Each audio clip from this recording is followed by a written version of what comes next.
Good morning, people. Finally, it's time for parts 59 and 60 of Build Your Own R2D2. Sorry I'm a bit late once again. I've had a very tiring week.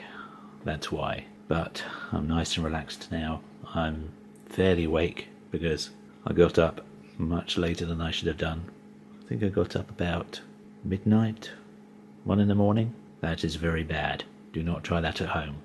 But that being said, let's start on 59. Okay, I always make a special point in making sure I turn right to the start page nowadays. And this part, we've got some more double-sided tape. Another part for the dome. Another long part. We've got the pretend battery pack, which of course in the actual R2D2 was a real battery. And we've got some little plugs for the leg, which will make it look quite nice.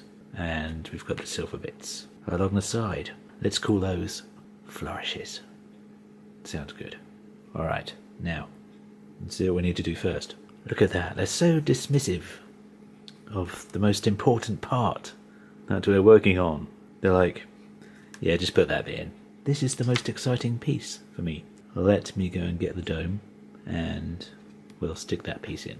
Okay, I should run through the parts that you get. In this part, you get both sides of the pretend battery pack for the leg. You get one panel.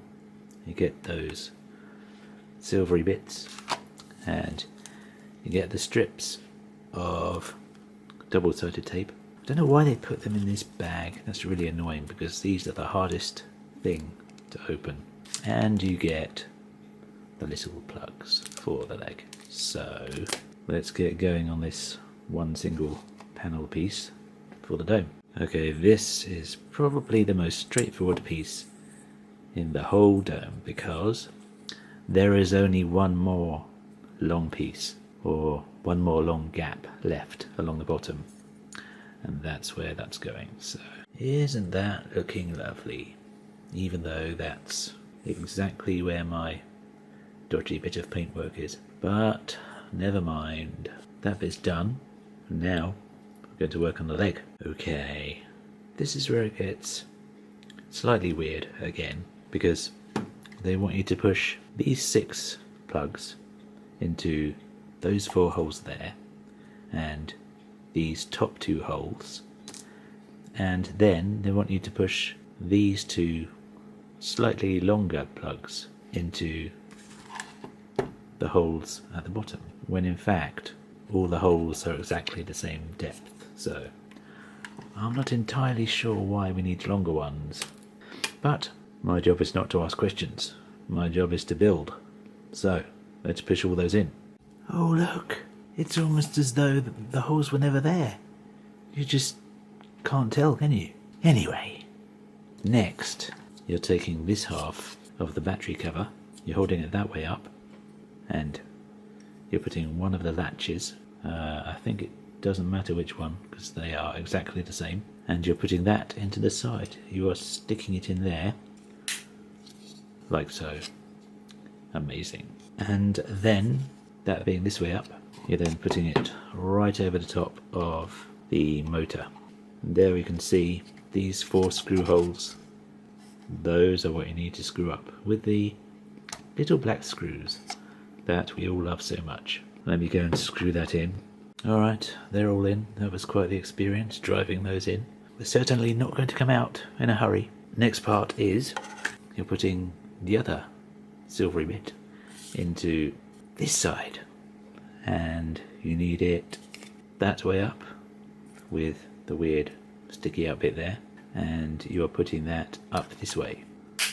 I reckon they just hold that in place because that was so tough to push in, and it's so rock solid in there now that I don't think you even need screws. And actually those are completely smooth on the inside, no ridges. So okay, next part is you need to line this bit up so that it's running alongside the original one.